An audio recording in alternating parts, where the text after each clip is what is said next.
Hey guys, how y'all doing? My alarm just went off to remind me about this live. Come on in, y'all. I'm gonna give it a few minutes for some people to join. Come on in, everyone.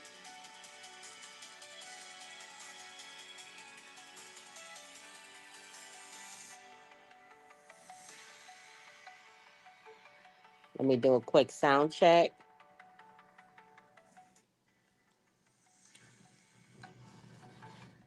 Let me do a quick sound check.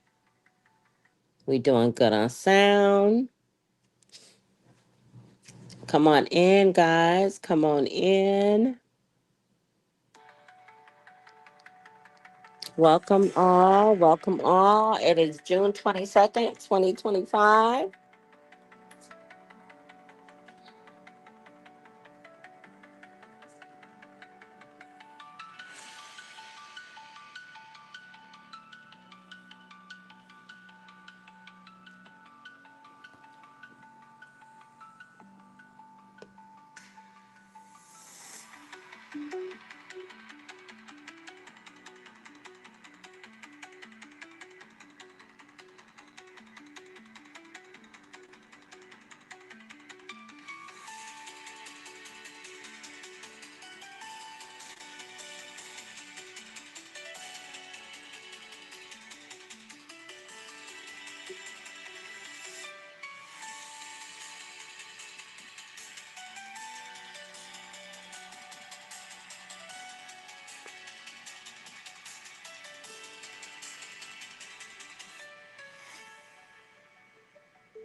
Come on in, everybody.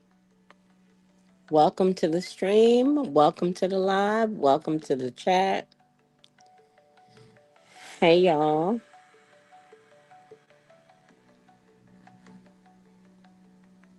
All right, so let's go ahead and get started, everyone. Today, I'm coming to you today with some direct intelligence about R. Kelly and his current situation. R. Kelly, aka Robert Kelly, has asserted that there's a plot to unalive him.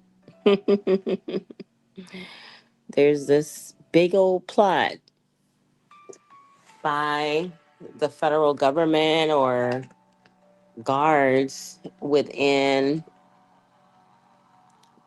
the federal system. His counsel actually came out recently requesting that. Hold on, let me get a sip of water, y'all. Give me a second.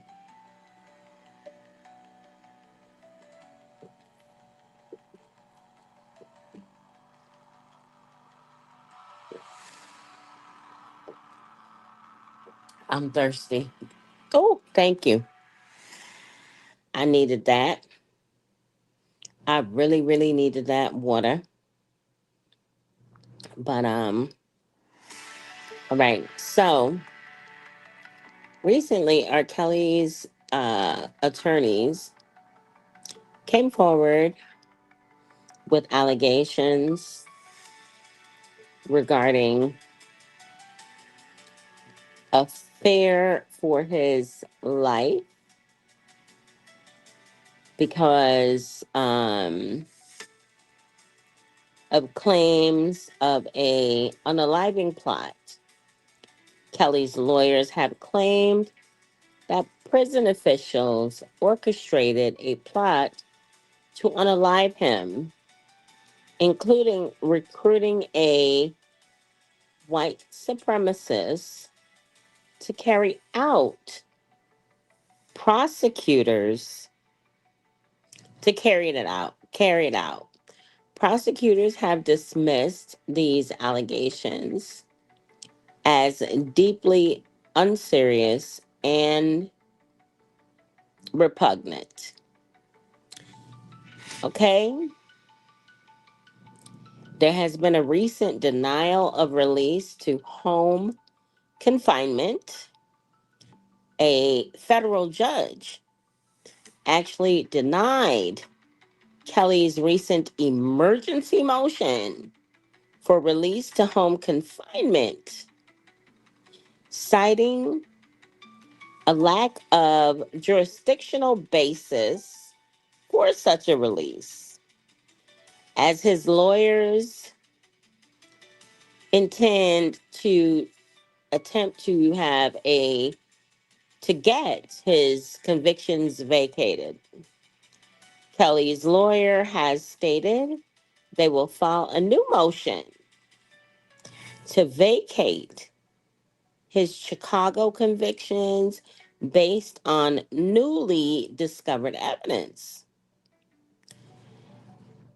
R. Kelly is currently incarcerated, and he is serving his sentence at the Federal Correctional Institution in Butner. He is currently serving 30 years, sentenced for his New York racketeering and SMEX trafficking convictions in 2021, concurrently with most of his 20-year sentence for his Chicago child pornography and enforcement convictions from 2022. He is eligible for release in December of 2045. He's also been seeking a presidential pardon. Kelly's legal team has indicated that they are seeking a pardon or a sentence commutation from President Donald Trump. Now, recently, I don't know if you guys have been paying attention to the buzz in the news. Fairly recently, hey, BB London, welcome, welcome. Hey, Bush babies. So be sure to hit that like button. Thank you in advance. And replay gang, I am talking to you as well. But he recently also alleges a intentional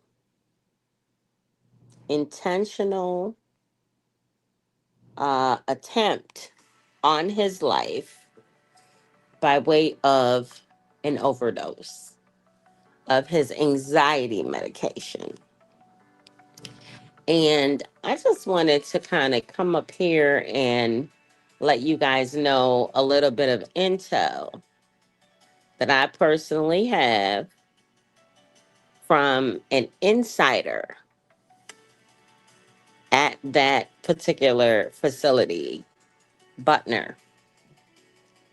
First of all, inmates at that facility have what we call a self carry policy or capability in place. They have what is kind of referred to as a med pack of non-narcotic medications, such as like blood pressure medicine, ibuprofen, anxiety pills, just your generic, general type of medications that wouldn't cause any immediate um, illness and or unalivings should someone consume too much of it. Um, this self what do they call it? Let me go back to the actual name of the policy real quick, guys. Hold on. What do they call it?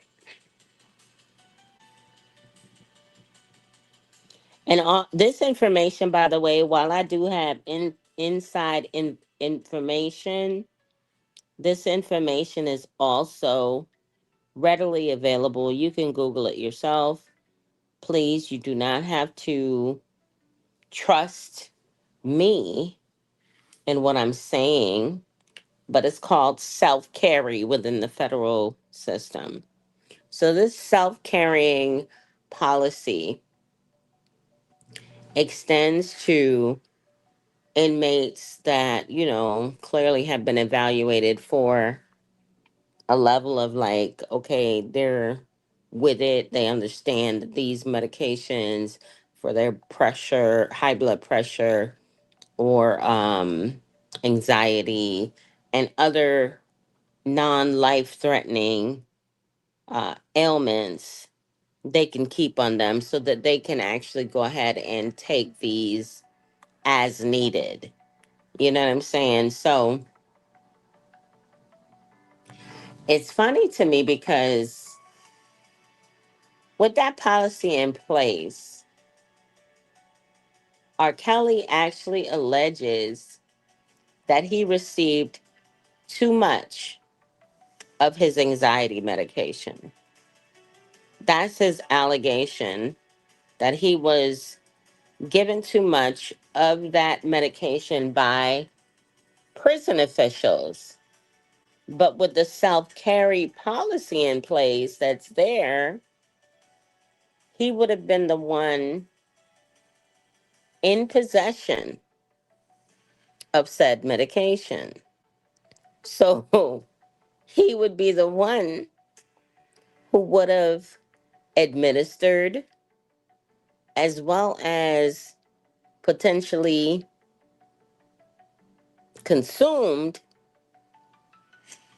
more than the prescribed amount in an effort, in my opinion, in an effort to try to gain more traction and attention to his cries of being released early or getting a pardon or having his sentence commuted by President Donald Trump.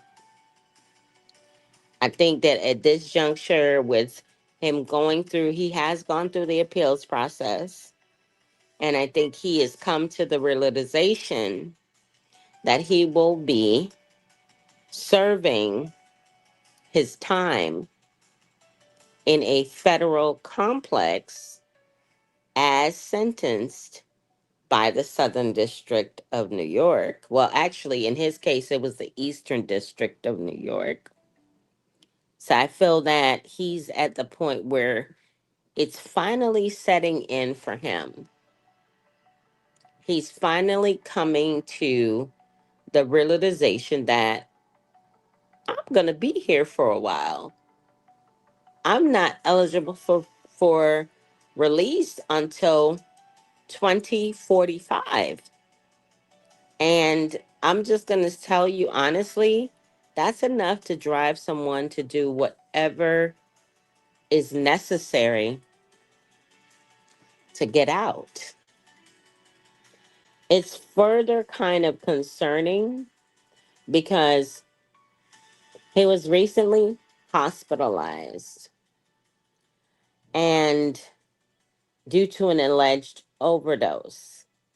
He was recently hospitalized after allegedly suffering an overdose of medication administered allegedly by prison staff.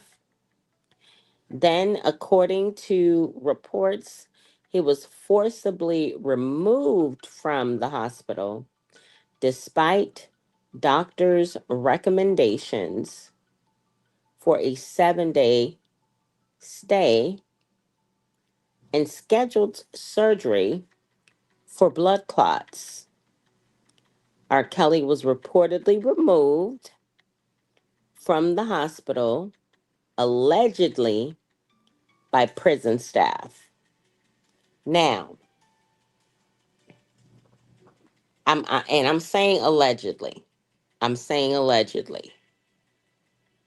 I'm saying allegedly because we don't quite know the facts completely surrounding his discharge and how he left and why he left the hospital against doctor's orders.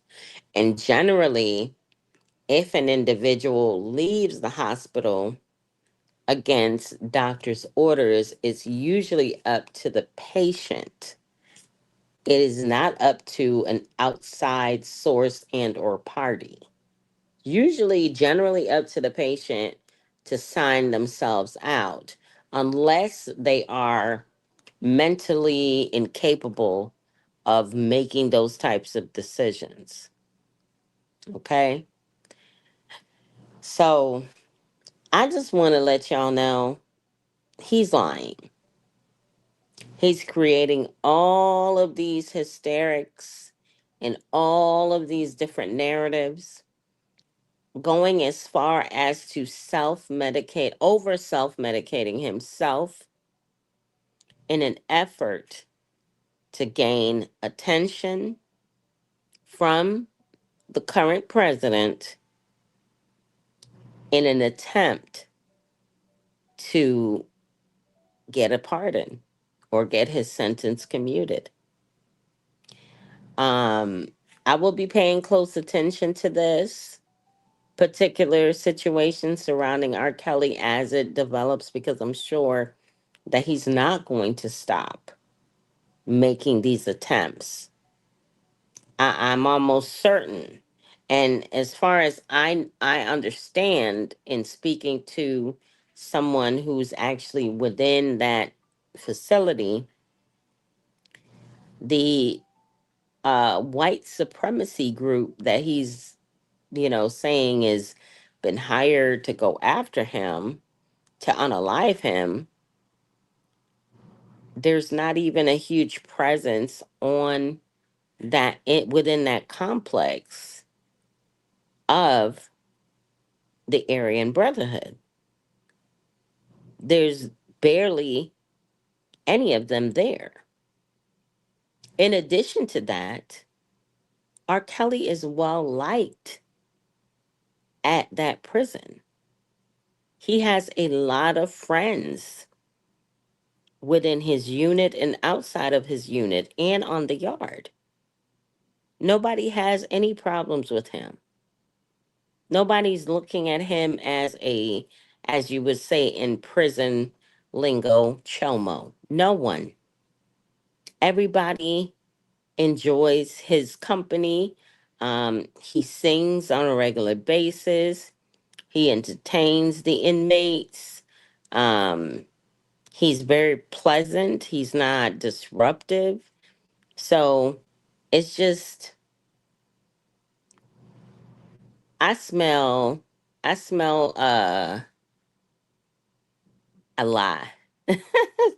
I don't know how else to put it. I smell a lie, y'all. R. Kelly is doing the most right now in an attempt to try to gain attention and also veil attempts to get a presidential pardon or commutation of his current sentence. And to be honest with you, I highly doubt that it's going to work. But when you have a lengthy sentence, like anything over, I would say anything over 5 years, is quite daunting, especially when you go through the appeals process and your appeals are denied. Just think that's stressful. That's extremely stressful. It's got to be a hard pill to swallow once you go through the appeals process and realize that you're not going to be released. It's got to be stressful and painful. So, therefore, I'm definitely of the opinion that, he's going to probably, he's more than likely going to continue to try. He's probably going to continue to try to do exactly what he's doing. Will it work in the end? Who knows? Um, will President Donald Trump eventually pay attention to him and give him the pardon that he is seeking? Who knows? It's just right, Michelle. It doesn't seem right. It really doesn't seem right. And um, when I checked with my sources, they explained the self, what is it? Let me see. I can't even, I have to keep on looking at what it says online here. Hold on. When I looked it up myself, oh, self carry. When I looked up the self carry rules for that particular facility, and it stated that there are inmates who are given that privilege to self carry and self administer, their regular scheduled non narcotic medication. I said, oh, that makes perfect sense then. He took too many of his, because initially when I heard about it, I was like, oh, he must be cheeking his medication. Because there is nobody on the planet Earth that's going to risk their life, let alone their freedom, to off Kelly. But I thought I would just come in and share that with you guys. Like I said, I will keep you guys posted. Oh, before I actually go, I also wanted to mention when R. Kelly was taken to the hospital, he was taken to Duke University Hospital here in Durham, North Carolina. Duke is definitely a high quality facility, very well known for performing many different surgical procedures. If I'm not mistaken, they actually performed robotic surgery on, I think it was Kennedy's brother. Let me see. Let me look it up so I could tell you guys for sure who had a surgical procedure done at Duke. That's all right. Let's see. Let's look it up real quick because I don't want to misstate. So it says here that Duke University Hospital has been the home to numerous groundbreaking and famous surgical procedures. Here are some of the most notable: pioneering heart and transplant surgeries. The first open heart surgery using systematic hyperthermia in 1956. Duke introduced cooling patients' bodies below 50 degrees Fahrenheit during cardiac procedures to protect tissues, and the techniques became a global standard. They are also responsible for the first lung transplant and first combined heart slash lung transplant in history in 1992. The 1,500th heart transplant at Duke. in 2020, marking its status as one of the nation's highest volume and most experienced heart programs. Okay, let me see. Hold on. I'm asking about someone in politics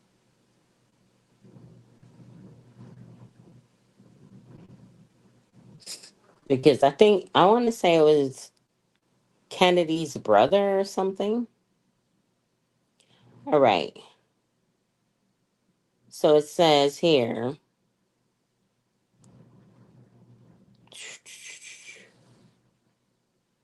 hold on. Okay, so it says on February 10th, 2025, Republican Commissioner Mike Causey had elective heart surgery at Duke University Hospital to correct a congenital heart defect. The procedure was kept quietly, quite, quite private until he was released on February 20th, 2025.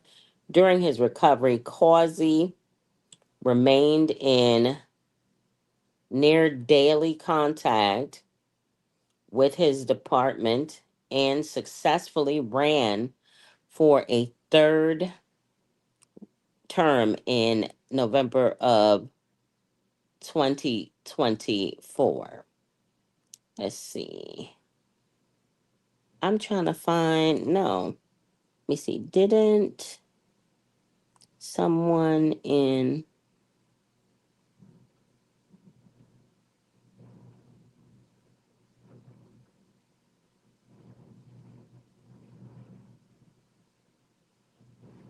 let's see, Duke. Because I remember something a couple of years ago trying to see who had this surgical procedure. Okay, yes. You're likely thinking of Senator Todd Kennedy, a prominent political figure who underwent brain surgery at Duke University Medical Center in June 2008. Senator Kennedy was treated at Duke for a malignant brain tumor. His medical team performed a 3.5 hour brain surgery to remove as much of the tumor as safely as possible. Following the procedure, his surgeon described the operation as a success, and the senator famously remarked afterwards, I feel like $1 million. I knew it was one of the Kennedys, so yeah. So, I mean, Duke is definitely well known for being really advanced with the heart as well as brain surgeries, and it's up there. It's an excellent facility. Right, I would say in ranking. Let me see what the stats say. Who ranks higher, Duke or UNC? Because my personal opinion, I prefer UNC over Duke, but a lot of people would probably beg to differ. So it says here, based on the latest 2025 U.S. News and World Report National University Rankings, Duke University is tied for number six amongst national universities. UNC Chapel Hill is ranked number 27 overall. Wow, that's crazy. Wow. Among North Carolina institutions, Duke holds the top position while UNC Chapel Hill comes in fifth in the state, behind Duke, Wake Forest at 46, and NC State at 58. Wow, that's crazy. So my opinion of these facilities, I guess by and large, greatly differ from what the statistics state, but I still prefer UNC. Michelle says perfect sense. Right. I did wonder how he was overdosed in prison. I was waiting for this update. I know, you know what, Michelle? It's crazy because I was supposed to do this at about 7 p.m. Eastern Standard Time. I fell asleep. I fell asleep because I was up late last night on Bigo. If you guys are not on Bigo, or if you are on Bigo, if you're not, download the app and follow me over there. My name on Bigo over there is Medaya Movement, Medea Movement. You can find me by that screen name. Um, if you want to actually find my actual Bigo account, you can DM me on IG. Like if you have problems locating me, you can hit me up on IG at MEDAYA_2021, and I'll just send you the link to my Bigo account. But I was up until like 5 o'clock in the morning, which will not happen again. But I was up late, so I fell asleep. So I do apologize for my tardiness with this update. And I'll be back in about another 20 minutes to do a deep dive on Joseph Fat Joe Cartagena. Not sure if you guys are aware, but there is currently a lawsuit that was recently filed in the Southern District of New York, which is, in my opinion, very reminiscent of Cassie's lawsuit that she filed against Sean P. Diddy Combs. So, if you're not already subscribed to the channel, please consider subscribing today. Be sure to set your notifications to all so that you're notified when I go live or add new content. And guys, I'm going to get out of here because I'll be right back on here in about another 15 or 20 minutes to give you guys some info on the situation surrounding the federal lawsuit filed against Joseph Fat Joe Cartagena. All right, y'all. Michelle, thank you so much for being here. BB London, I see you. Bush babies, please be sure to hit that like button on your way out. Thank you guys. Thank you. Thank you. Replay gang, I am talking to you as well. Tap in, guys. It's a way for you to help support the channel without having to do like a monetary donation. Just hit that like button.